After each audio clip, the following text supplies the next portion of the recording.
আসসালামু আলাইকুম। শুরু করছি পরিযান পর্ব ২২। সব ভালোবাসা সুখর হয় না, পায় না সেই নিজস্ব পূর্ণতা। কিয়ৎকালের জন্য সুখ দিয়ে সারা জীবন দেয় বেদনা। প্রহরগুলোতে আনন্দ দিলে ঋতু জুড়ে দেয় বেদনা। ভালোবাসা কি আদৌ সুখ দেয়? ভালোবাসা ছাড়া কি বেঁচে থাকা যায় না? ভালোবাসা যদি সুখ দিত তাহলে বিশ্বজুড়ে ভালোবাসা ভরে যেত। কষ্ট চেনার সাধ্য কারো হতো না। সবার ক্ষেত্রে ভালোবাসা আনন্দময় হয় না। ভালোবাসা নামক সুখ পাখিটা সবার জীবনে ডানা ঝাপটাবে, কিন্তু পাখিটা কি আদৌ পোষ মানবে কি? সবাই তো পোষ মানতে পারে না। কিছু অবহেলা পাখিটা চলে যায়, আবার কেউ যত্ন করেও পোষ মানাতে পারে না। ভাগ্য ভাগ্য যে কাকে কোথায় নিয়ে যাবে তা কেউই জানে না। বিধাতার লিখন যে কেউ খণ্ডাতে পারবে না। বিন্দুর জীবনে সুখ পাখিটা ডানা ঝাপটেছিল, ধরা দিয়েছিল বিন্দুর হাতে, কিন্তু যত্নেও পোষ মানাতে ব্যর্থ বিন্দু, যার কারণে তার শাস্তি পেয়েছে সম্পানও। সম্পানের কিছু প্রহর আনন্দে কেটেছে, কিন্তু বাকি ঋতুগুলো বোধহয় আনন্দ আর কখনোই আসবে না।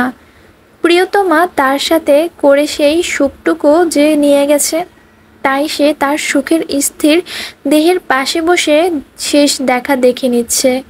মুখের অজস্র কাটাছেঁড়া আর তার প্রিয়তমার, তার মধ্যে থেকে সুখ খুঁজে যাচ্ছে সে, অথচ কত কষ্ট দিয়েই না তার শখের প্রাণটা তার দেহ থেকে বের করে নেওয়া হয়েছে।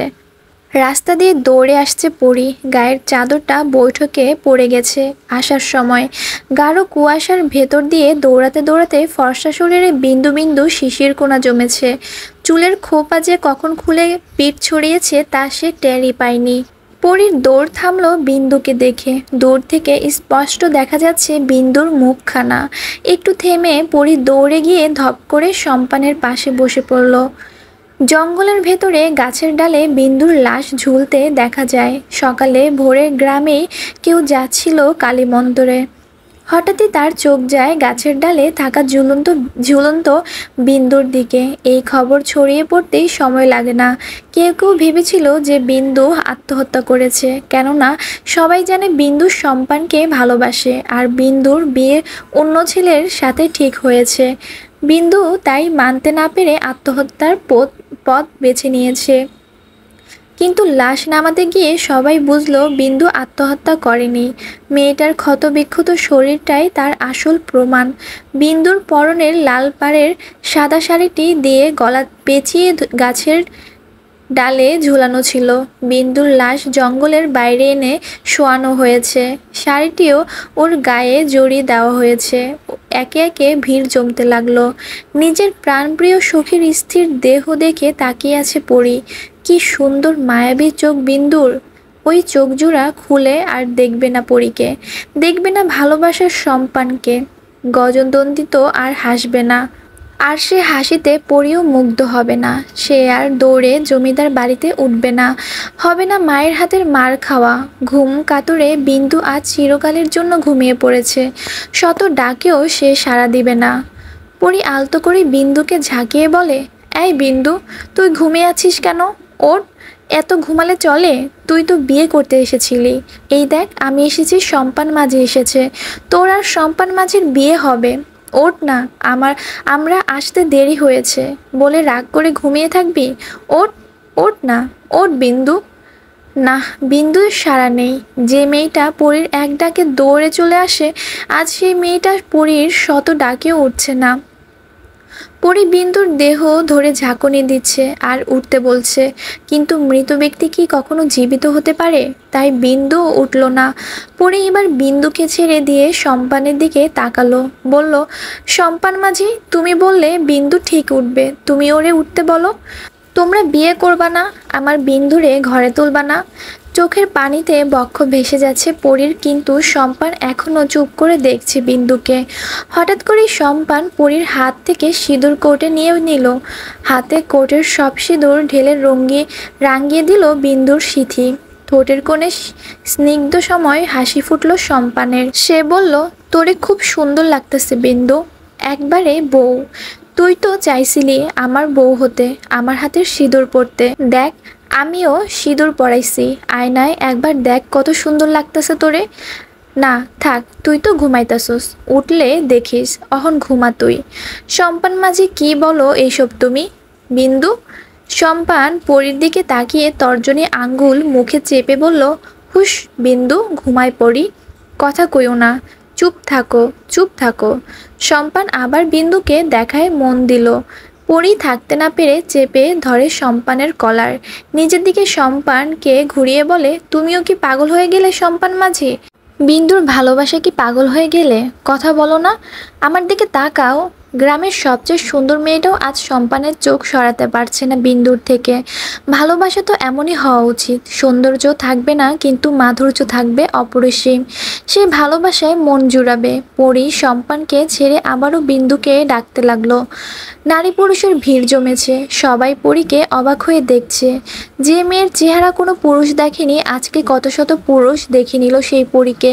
শোক পালনের থেকে এখন সবাই পরীকেই দেখে চলছে, কিন্তু পরীর সেদিকে কোনো খেয়াল নেই। চন্দনা বিন্দুর খবর শুনে বেশ কয়েকবার জ্ঞান হারিয়েছে, পরে সেও এখানে চলে এসেছে। এসে হাউমাউ করে কাঁদতে লাগলো চন্দনা, বলতে লাগলো, ও আমার বিন্দুরে, তুই কেন আমগো ছাইরা চইলা গেলি? একটু চাইয়া দেখ। বিলাপ করছে চন্দনা। ইন্দু আর সখাও দিদির জন্য কাঁদছে। মেয়েকে এমত অবস্থা দেখে মহেশও নিস্তব্ধ হয়ে দাঁড়িয়ে আছে। চন্দনার কান্নার সহ্য হলো না সম্পানের। দু হাতে চেপে ধরে চন্দনার গলা মাটিতে ফেলে আরো জোরে চেপে ধরে সম্পান। শ্বাস বন্ধ হয়ে আসে চন্দনার, চোখ উল্টে গেল তৎক্ষণাৎ। সম্পান বলতে লাগে, তোর লাইগা আইজ এই অবস্থা, তোর লাইগা বিন্দু আমারে ছাইরা চইলা গেছে, আমি তোরে শেষ কইরা ছাড়মো। মহেশসহ কয়েকজন মিলে সম্পানকে টানতে লাগলো, কিন্তু ছাড়াতে পারছে না। এই মুহূর্তে সম্পানের শক্তির পরিমাণ দ্বিগুণ বেড়েছে। দূর থেকে নাইম এসব দেখতে পেল, তাই সে দৌড় দিল সেই দিকে। নাইম শুনেছে বিন্দুর খবর, এও শুনেছে যে পরীও এখানে এসেছে, তাই সে দেরি না করেই ছুটে এসেছে। সে দৌড়ে কাছে আসতেই কেউ একটা চাদর দিয়ে পরীর মুখসহ পুরো শরীর ঢেকে দিল। চকিতে তাকালো নাইম। সেই ব্যক্তিটি আর কেউ না, স্বয়ং মালা। মালা চাদর শুদ্ধ মেয়েকে বুকে জড়িয়ে ধরে, যাতে কেউ তার মেয়েকে দেখতে না পারে। নাইম কাছে এসেও পরীকে দেখতে পেল না। মায়ের সান্নিধ্য পেয়ে পরীও নিজেকে গুটিয়ে দিল। ঠান্ডা শরীরটা একটু উষ্ণতায় নেতিয়ে গেল। পরীর কান্নার আওয়াজ বা কথার আওয়াজও শোনা গেল না। কুসুম এসে বলে, বড় মা, বড় কর্তা আইব তো, তাড়াতাড়ি বাড়ি চলেন। মাথা নেড়ে মালা পরীকে গাড়িতে উঠিয়ে বাড়িতে নিয়ে গেলেন। একটুর জন্য নাইম পারল না পরীর মুখ দেখতে, আর একটু জলদি আসলেই দেখতে পারত। নিজেকেই নিজে কিছুক্ষণ গালমন্দ করল সে। এরই মধ্যে আফতাব সেখানে আসে। সবাই রাস্তা করে দেয় আফতাবকে। শায়েরও সাথে এসেছে।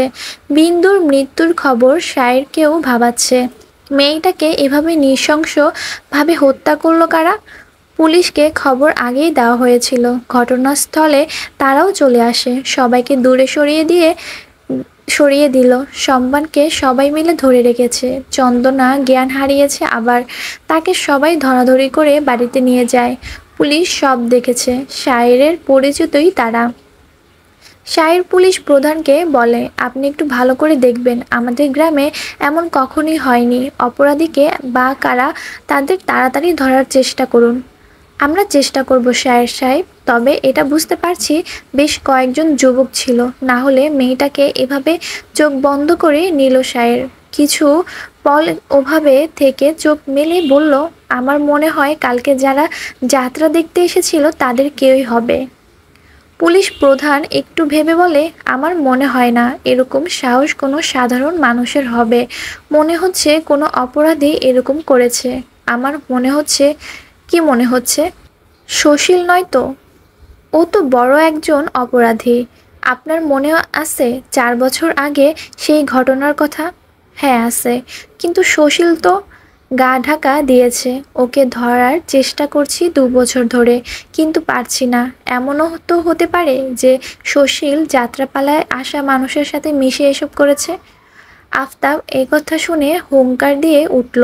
আশেপাশে থাকা সবাই কেঁপে উঠল। আফতাব বলল, ওই জানোয়ারেরটাকে তাড়াতাড়ি খুঁজে বের করেন। সবার সামনে ওর গলা কেটে শান্ত হব আমি। আমরা এখনো সঠিক বলতে পারছি না, আগে তদন্ত করি, তারপর বলা যাবে। নারকেল পাতার পাটিতে মুড়িয়ে বিন্দুকে নিয়ে পুলিশ চলে গেল। সম্পান দৌড়ে গিয়ে টেনে ধরছিল বিন্দুকে, কিন্তু গ্রামের লোকজন তাকে টেনে নিয়ে এসেছে। সম্পান বারবার বলছে বিন্দুকে যেন না নিয়ে যায়, কিন্তু কেউ ওর কথা শোনেনি। অন্দরের উঠোনে পরি চাদর জড়িয়ে বসে আছে, কাঁপছে ওর সারা শরীর। বিন্দুর মুখটা এখনো ভেসে উঠছে চোখের সামনে, মুখের প্রতিটা ক্ষত কালচে বর্ণ ধারণ করেছে। পরীর চোখে এখনো তা ভাসছে। মালা পরীর কাছে এসে বলে, পরী, অহন ঘরে যা। পরী মায়ের দিকে তাকিয়ে শব্দ করে কেঁদে উঠল। মালার হাত দুটো ধরে বলল, আম্মা, আমার বিন্দু, ওরা আমার বিন্দুরে মাইরা ফেলাইছে আম্মা। আমি কাল রাতে ওই জঙ্গলে গিয়েছিলাম বিন্দু আর সম্পানের বিয়ে দিতে আম্মা। আমি পারি নাই আম্মা। কারা জানি এসেছিল সেখানে, ওরাই মনে হয় আমার বিন্দুকে মেরে ফেলেছে আম্মা। আমি কেন পালিয়ে আসলাম? আর ওই আগুনের কথা মনে হতেই পরি থমকে যায়। তখন আগুন লাগলো কিভাবে? এখন তো শীতকাল, শিশিরে ভিজে ছিল খড়গুলো। হারিকেন ছিটকে পড়লে তো আগুন নিভে যাওয়ার কথা, তার বদলে আগুন জ্বলে উঠলো কিভাবে? তার মানে ওই খড়গুলোতে কেরোসিন দেওয়া ছিল, তাই হারিকেন পড়তেই আগুন জ্বলে উঠেছে। এজন্যই পরি তখন কেরোসিনের গন্ধ পাচ্ছিল। তার মানে ওরা বিন্দুকে মারার পর পুড়িয়ে ফেলতে চেয়েছিল, কিন্তু আগুন লাগার কারণে গাছের সাথে ঝুলিয়ে দিয়ে গিয়েছে। হ্যাঁ, তাই হবে। পরি এতক্ষণে সব বুঝতে পারল। উঠে দাঁড়িয়ে আবার পা বাড়ালো বৈঠকের দিকে। মালা এবার শক্ত করে টেনে ধরে পরীকে, বলে, অনেক হয়েছে পরি, আর না, তুই আর বাইরে হবি না, আমার কসম। আম্মা, আমাকে আব্বার কাছে যেতে হবে, সব বলতে হবে। বিন্দুকে ওরা পুড়িয়ে ফেলতে চেয়েছিল। কাল রাতের সব কিছু আমি জানি, আমি বলবো সব। ওদের ধরে কঠোর সাজা না দিলে আমি শান্তি হব না। ওদের শাস্তি হবে। পুলিশকে খবর দেওয়া হয়েছে, ওনারা ঠিক খুঁজে বের করবে। আফতাব কথাগুলো বলতে বলতে অন্দরে ঢুকলো। পরি সেদিকে তাকিয়ে বলল, কি বলেছে পুলিশ? জানতে পেরেছেন কিছু? কারা করেছে খুন? উত্তেজিত হয়ে গেছে পরি। আফতাব বলে, পুলিশ সন্দেহ করেছে সুশীলের উপর। আগে সুশীলকে ধরুক, তারপর জানা যাবে। পরি সাথে সাথেই চিৎকার করে উঠল, ঘর বিরোধিতা করে বলল, না, সুশীল এই কাজ করতেই পারে না। আপনি ওদের মানা করুন, এই কাজ অন্য কেউ করেছে। পুলিশের থেকে বেশি বুঝো তুমি? যাও, ঘরে যাও। মেয়ে মানুষ, এত কথা বলো কেন? আপনি বোঝেন না? আপনার কি কোনো দায়িত্ব নেই নাকি? কিসের জমিদার আপনি? পরীকে রাগারাগি করতে দেখে মালা বলে, পরি, বাপের লগে খারাপ কথা কর সাহস পাইলি কই তুই? আম্মা, উনি বোঝে না কেন? সুশীল খুন করে নাই। সুশীল বেঁচে থাকলে তো খুন করবে আম্মা। 2 বছর আগে আমি নিজ হাতে সুশীলকে খুন করেছি আম্মা, নিজের হাতে।